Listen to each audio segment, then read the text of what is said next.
to Kidmissing TV. Today we're going to talk about the case of Kenny Joe Johnson. He disappeared from Dubuque, Iowa.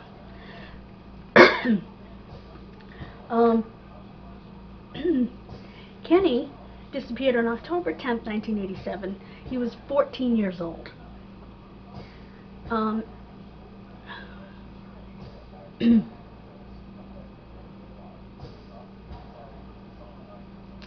Kenny was actually found deceased. He was rolled up in a 5-foot by 9-foot piece of yellow-orange carpet by a fisherman. He had been raped, beaten, and strangled. His sister still wants justice for Kenny Joe.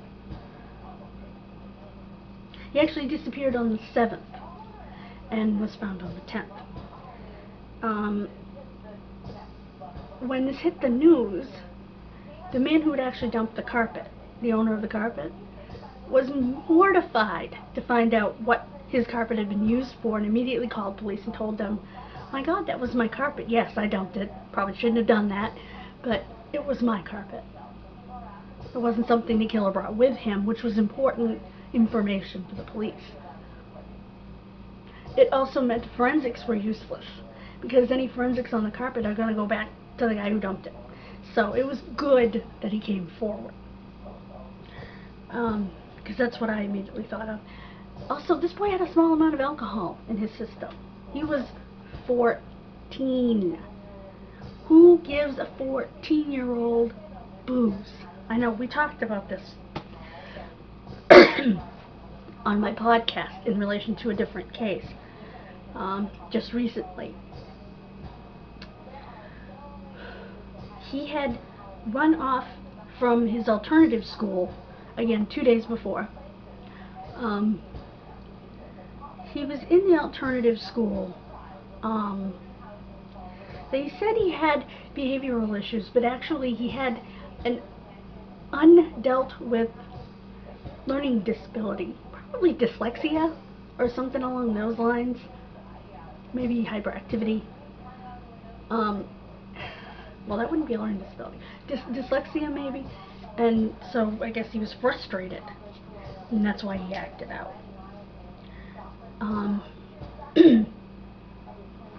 Police had hundreds of leads in the weeks that followed this case.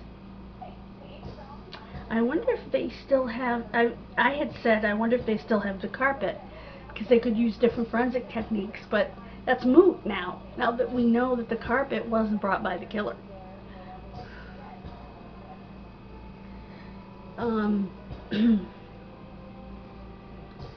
Also, but they could look for semen on the carpet, on the boy, his clothing, and try to get DNA. I know that they tried in 2008.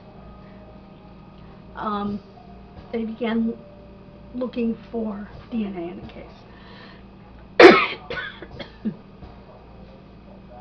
Just this year, in 2021, police began investigating a suspect named Eugene F. Lewis, who was a transient in the area at the time, and he had been arrested for public intoxication, and police won't say what other charges he had been previously arrested for.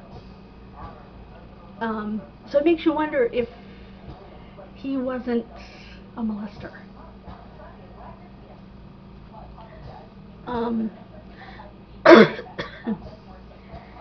One stumbling block is the fact that he died in 2002 at the young age of 57. And they won't say exactly what caused them to begin investigating him. And his DNA has been tested, but they will not reveal that either. They're holding a lot back here. Back in 1997, again, that's when the man saw a news story about the carpet and came forward. Again, that was an important development in the case. And if you have any information about Kenny Joe Johnson to help his sister finally get justice that her parents never saw for her brother, please contact the Dubuque Police Department Case Agent Corporal Chris Gorell at 563-587-3333. 3806. That is 1-563-587-3806. Or Lieutenant Jason Pace at 563-589-4439. Or Captain Scott Engelman at 563-589-4467. That was a lot of numbers. Thank you so much for joining me. Next time we will talk about the case of Christmas Doe. She was an African American female between 3 and 6 years, 2 and 4 years of age, who was found in a duffel bag. Well, no, wrapped in plastic, in a duffel bag. In a suitcase. The suitcase, there was a blanket somewhere too, but the suitcase was wrapped in shiny silver duct tape, placed inside of a console TV, and a board was nailed on the back of the console TV. A piece of plywood. You really didn't want this baby found. It's just amazing to me what lengths they went to hide that body. So, join us for that next time. Thank you so much. Have a wonderful and safe holiday season as we're coming up on it. Thank you. God bless and goodbye.